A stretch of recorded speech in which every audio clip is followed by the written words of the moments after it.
नमस्कार दोस्तों, आज हम आपके सामने बातूनी कछुए की कहानी लेकर आए हैं। एक तालाब में एक कछुआ रहता था। उसी तालाब में दो हंस तैरने के लिए उतावले थे। हंस बहुत हंसमुख और मिलनसार था। कछुआ और उसमें दोस्ती होते देर न लगी। हंसों को कछुए की धीमी चाल चलना और उसका भोलापन बहुत अच्छा लगता था। हंस बहुत ज्ञानी भी थे। वे कछुए को अद्भुत बातें बताते थे, ऋषि मुनियों की कहानी सुनाते थे। तो दूर दूर तक घूमकर आते थे, इसलिए दूसरी जगहों की अनोखी बातें कछुए को बताते थे। कछुआ मंत्रमुग्ध होकर उनकी बातें सुनता था। बाकी तो सब ठीक था, पर कछुए को बीच बीच में टोका टोकी करने की बहुत आदत थी। अपने सज्जन स्वभाव के कारण हंस उसकी इस आदत को बुरा नहीं मानते थे। उन तीनों की घनिष्ठता बढ़ती ही जा रही थी। बहुत दिन गुजर गए। एक बार बड़े जोर का सूखा पड़ा। बरसात के मौसम में भी एक बूंद पानी नहीं बरसा। उस तालाब का पानी सूखने लगा। प्राणी मरने लगे। मछलियां तो तड़प तड़प कर मर गईं। तालाब का पानी और तेजी से सूखने लगा। एक समय ऐसा आया कि तालाब में खाली कीचड़ रह गया। कछुआ बड़े संकट में पड़ गया। जीवन मरण का प्रश्न खड़ा हो गया। वहीं पड़ा रहता तो कछुए का अंत भी निश्चित हो जाता। हंस अपने मित्र पर आए संकट को दूर करने का उपाय सोचने लगे।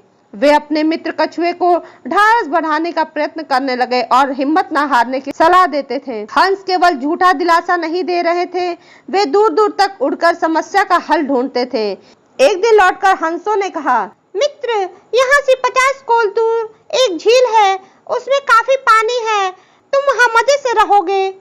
कछुआ रोने की आवाज में बोला, 50 कोस, 50 कोस, इतनी दूर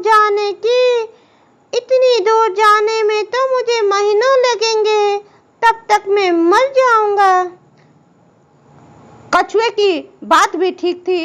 हंसों ने अकल लड़ाई और एक तरीका सोच निकाला। वे एक लकड़ी उठाकर लाए और बोले, मित्र, हम दोनों अपनी चोंच में इस लकड़ी के सिरे पकड़कर एक साथ उड़ेंगे। तुम इस लकड़ी को बीच में मुंह में थामे रहना। इस प्रकार हम उस झील तक तुम्हें पहुंचा देंगे और उसके बाद तुम में कोई चिंता नहीं होगी। उन्होंने चेतावनी दी, पर ध्यान रखना, उड़ान के दौरान अपना मुंह न खोलना, वरना गिर पड़ोगे। कछुए ने हामी में सिर हिलाया। बस लकड़ी पकड़कर हंस उड़ चले। उनके बीच में लकड़ी मुंह में दबाए कछुआ। वे एक कस्बे के ऊपर उड़ रहे थे कि नीचे खड़े लोगों ने आकाश में एक अद्भुत नजारा देखा। सब एक दूसरे को ऊपर आकाश का दृश्य दिखाने लगे। लोग दौड़ दौड़ कर अपने बच्चों को निकाल लाए। कुछ अपने मकानों की छतों की ओर दौड़े। बच्चे, बूढ़े, औरतें और जवान सब ऊपर देखने लगे। खूब शोर मचा। कछुए की नजर नीचे उन लोगों पर पड़ी। उसे आश्चर्य हुआ कि इतने लोग देख रहे हैं। वह अपने मित्रों की चेतावनी भूल गया और चिल्लाया, देखो देखो, कितने लोग हमें देख रहे हैं। मुंह के खुलते ही वह नीचे गिरा। नीचे गिरते ही उसकी हड्डी पसली का भी पता नहीं लगा।